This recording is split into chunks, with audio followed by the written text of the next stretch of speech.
Suddenly, a scream came from behind the wall. "I'm in a lot of pain. I can't take it anymore." A pretty woman of 40 years standing at the stove literally shuddered at this moan of despair. At the same time, tears flowed from Kira's eyes. She was very worried about her husband, who was slowly dying right in front of her eyes, gradually turning into a vegetable. A few weeks ago, Arnold was a completely healthy person, and then he suddenly collapsed at a gala dinner dedicated to their wedding anniversary. That day, she tried very hard to cook delicious meals for her husband, despite being very busy at work. Her husband even laughed at her then, saying that it looks funny. His wife is a real millionaire, the owner of a large business, but she was busy in the kitchen all day instead of ordering expensive dishes in a restaurant. Kira replied, gently kissing her husband, "Beloved, I'm trying for you. I don't need anything. I ate yogurt at work, especially since I know how much you love homemade food," Arnold said, temptingly playing with his pumped biceps. "Yes, I really love homemade food. You are a wonderful hostess. One can only dream of such a wife. All the men envy me in the gym." The woman smiled back at him. Suddenly, her husband remembered.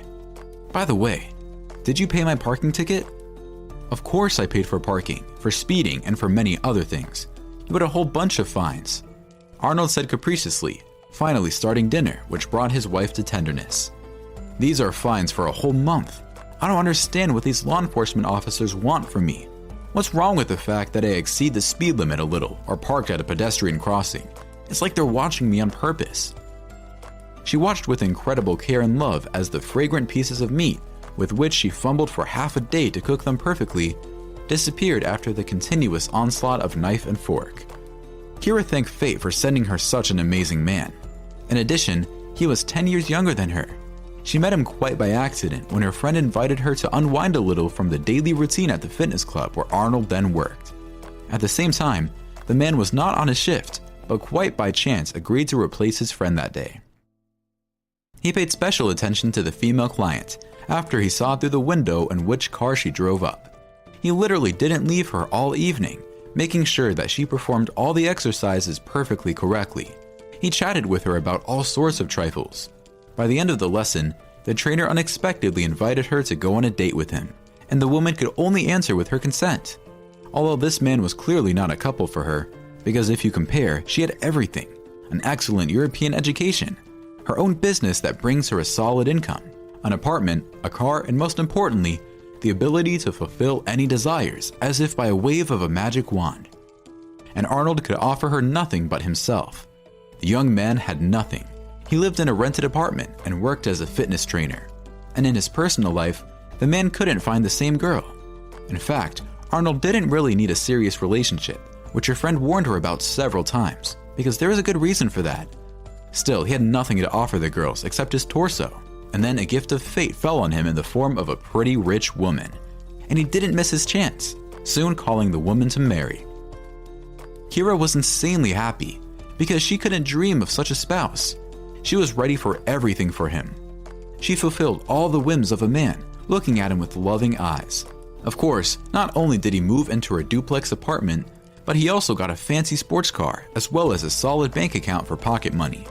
Arnold gave her affection and love in return, while avoiding the opportunity to become a father. He explained this by the fact that they need to live at least a little for themselves. Of course, this circumstance saddened the woman a little, but she still had time. 40 years is not yet a sentence, and she still hoped to become a mother. A year later, a real disaster occurred right during the gala dinner. When Arnold ate a caviar sandwich, reaching for a glass of champagne, he suddenly screamed and fell to the floor, holding his back and writhing in pain. The wife rushed to help him, fussing around her husband and not knowing how to help him. She offered to call for emergency medical assistance, where Arnold refused. He got up with difficulty and walked to the sofa with the help of Kira, on which he laid down. He told her that it must be an old spinal injury, and he promised that he would go to his personal doctor tomorrow and he would prescribe some medicine for him, after which he would be all right. But unfortunately, it only got worse. The next day, the husband came home after an examination in a private clinic. He said that the doctors gave him the most terrible diagnosis, and he had almost no hope of a cure. Only a surgery abroad could save him, but it cost a lot of money. Kira was shocked by the amount, because she would probably have had to sell her business to pay for it. but the woman was ready to do anything for the sake of her beloved, even to become a beggar. Kira was thinking about all this now, standing at the stove, where 4 dishes were being prepared at once. She listened to Arnold moaning in the bedroom, who by this time was barely getting out of bed. Kira has already started preparing documents to sell her business because her husband showed her an impressive bill for treatment from an Israeli clinic. Finally, breakfast for the lovely man was ready, and the woman took a tray full of delicious food, wiped away her tears, put on a fake smile, and carried the tray into the bedroom. Arnold met her with a pained expression, looking without interest at his favorite dishes. She told him, "Beloved, look what I have prepared for you. You definitely need to eat so that you have the strength to continue to fight the disease." The man yelled so loudly that he almost dropped the tray from her hands. "Oh my God, how it hurts. Give me my pills, quickly." When Arnold took the strongest painkiller, he calmed down and ate with difficulty, as he had no appetite. He ate almost everything on the tray. After that, he whispered almost audibly, leaning back on the pillow, "Have you already completed the documents for the sale of your business? The clinic is waiting for the transfer of money. Otherwise, they may refuse to do surgery, and in a few months, I will turn into a vegetable." Kira reassured her husband, "Darling, don't worry. Almost everything is ready." He groaned in response, "We must have time." Kira could no longer look at the suffering of the person closest to her, so she hurried to work in order to forget herself there until the evening, while she still had such an opportunity. Thankfully, her husband was able to take care of himself. She offered her husband to find the best doctors, but he refused, completely trusting his personal doctor, especially since his diagnosis was also confirmed by foreign doctors. But on this day, the woman couldn't concentrate on work, and after meeting with partners, she was very tired by dinner. So she decided to come home to eat, because the negotiations were taking place near her house.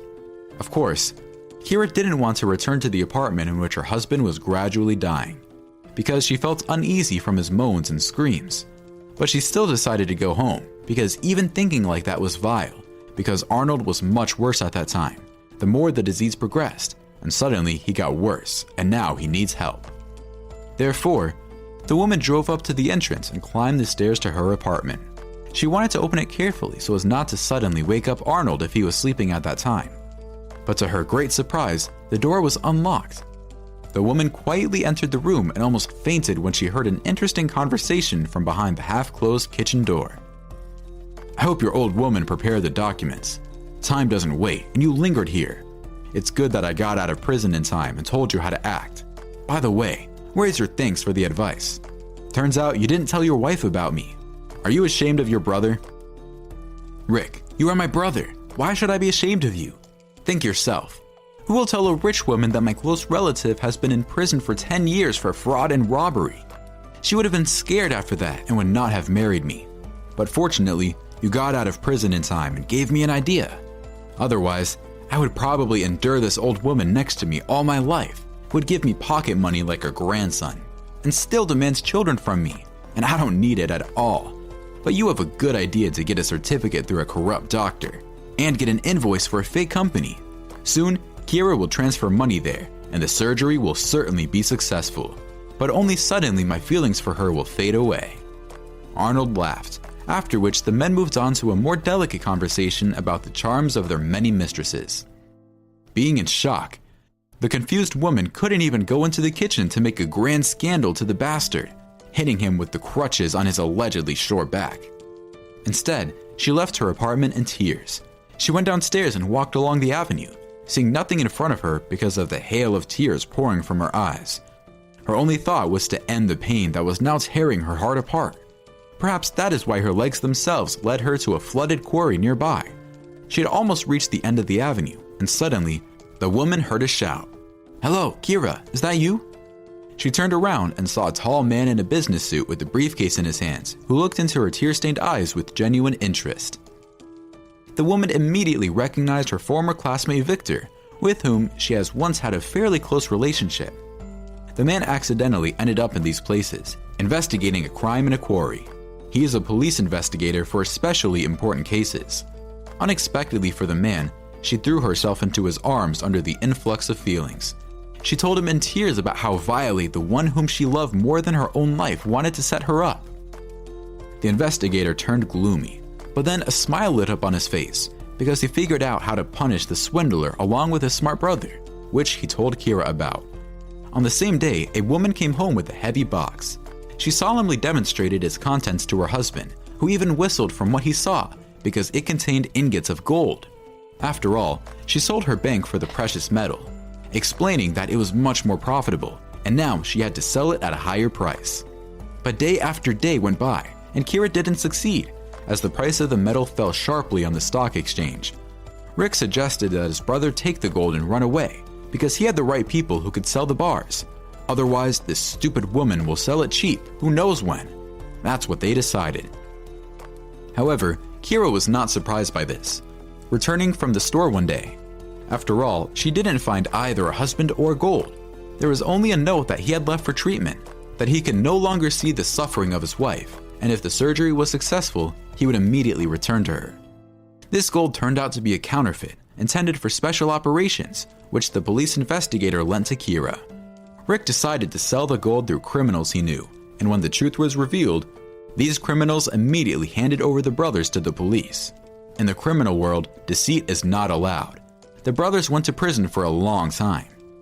Fortunately, Kira didn't grieve for too long, because at that moment, there was a real man who showed his feelings not only in words, but also in deeds was next to her. And money didn't play any role for Victor.